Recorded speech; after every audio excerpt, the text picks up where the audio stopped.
Stevens, Rodney Clark, and Roosevelt Jones with us. Coach, if you give us your opening thoughts, then we'll open up for questions.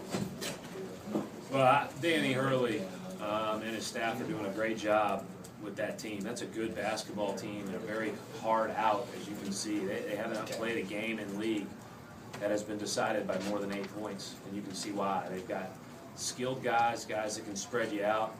Malasevich at the 4 is an issue because he can drive it so well and shoot it. And their guards are obviously very, very capable. So, and then Hare did some of the most athletic things I've ever seen a center do in here. So, I was proud of our guys to get away with a win in what was otherwise a pretty darn tough day for our program. Coach, how difficult was it just to even think about playing the game today? Well, unfortunately, this is the second time in my career that a parent has died before a game. The first time was Rob Walls's mother died right before we played against Green Bay, and I think what you learn is you don't spend a lot of time on basketball. You spend, hey, this is what happened. What can you do to be a supportive person? We do have a task at 4 o'clock that we need to try to do the best of our ability, and let's try to make each other proud with our effort, even though it's hard to really focus on that task. And it's hard. It's hard. These guys are really tight. They know each other's parents. They appreciate everything, all the support that they get from one another, and it's a really hard thing. And any time for me, it's really hard because you've got a 21-year-old and his family that facing something they shouldn't face. Rodney and Rose, was it something you guys were thinking about out there? Was it tough to get out, and were you kind of playing for Eric in a sense? Yeah, it's it's something that's definitely on my mind when we heard about it at pregame meal. I just feel for Fromm and his family, and I think all of us have texted him back and forth and let him know how we feel about him, and we just want to go out there and perform well and win this game for them as well. Like I said, it was, of course, like you said, we went in that pregame, it was all in our minds, so we try to make sure we go out there and play hard for him and pick up from the URI, so we try to make sure we play hard for him the whole game. Brett, talk about the beginning of the second half. What went so well for Butler at that point? Well, we actually played really well after they got a little bit of a lead in the first half.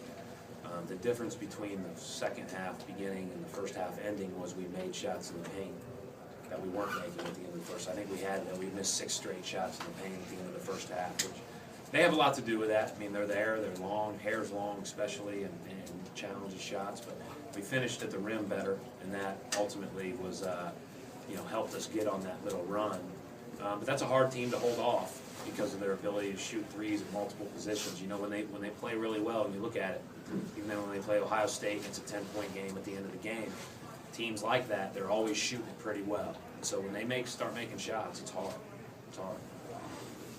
Coach, how do you assess your team's turnover issues? Is it as big of an issue to you as it is to other people? I mean, it's something to work on, and we've got to just keep getting better at it. But we've won a bunch of games where we haven't turned it over as much, but we've played against the most challenging teams you can play against. So we know what we have to work on. We know how to work on it. We can get better with it. I think one of the things about turning it over some is you're also being aggressive in attacking. That was more of how we turned it over today than, say, Thursday where we were on our heels. We turned it over because we were on our heels. Different kinds of turnovers, in my opinion, today. A little bit at the end. We turned it over a few times at the end. Kellen didn't catch the one and turned it over twice with the ball, but we'll be okay with that. How do you kind of quell the way that teams are extending out on you again, the way St. Louis did and Rhode Island did? Well, I think that's great. I think it's great. It opens up more space to work. So as long as we continue to work and continue to get better, just like anything else, if you get zoned a lot, you work against the zone until you're really good at attacking. If people sink on you a lot, you work against sunk defense until you're really good at attacking it. Just the way that a couple of teams have chosen to play us. Not everybody will.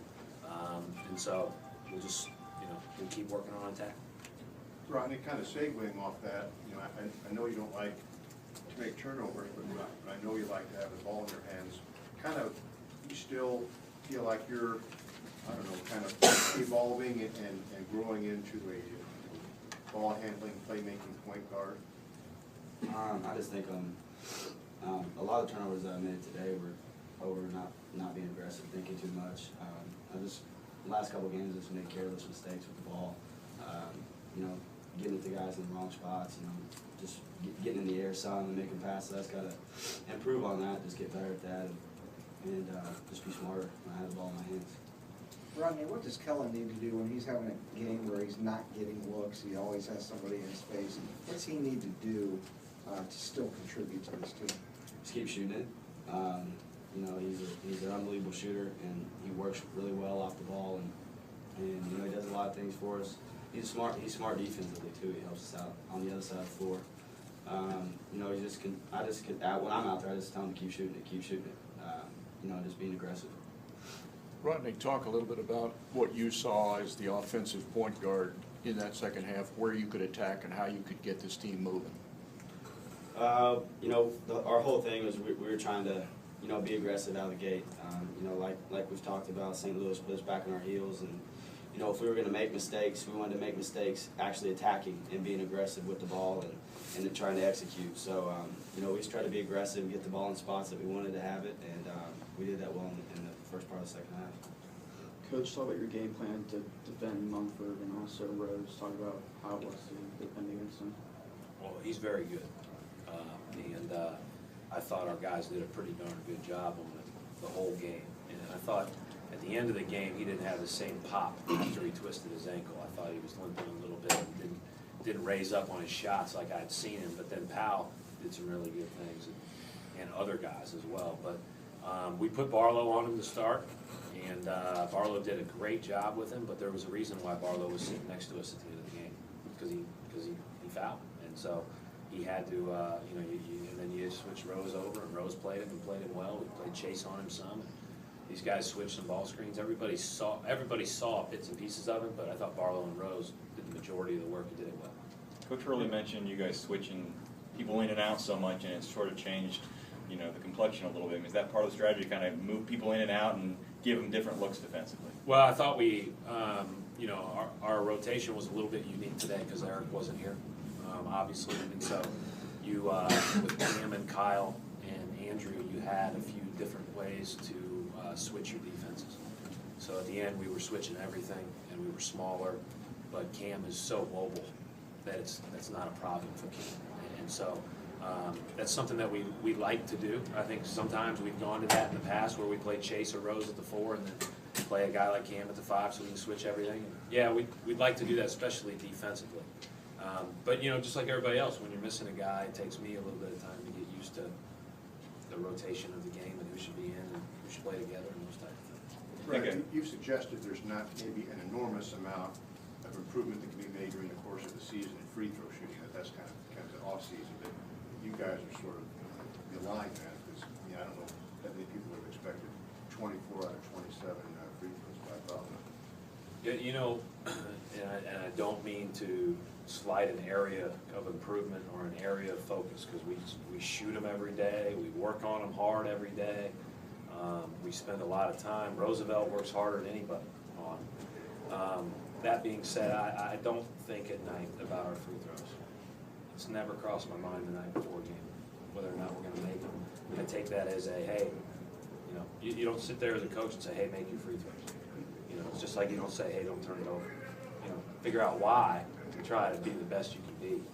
And these guys put in enough work. I feel comfortable that it's going to go in. So I've never really lost sleep over that. I try to worry about the things I can control.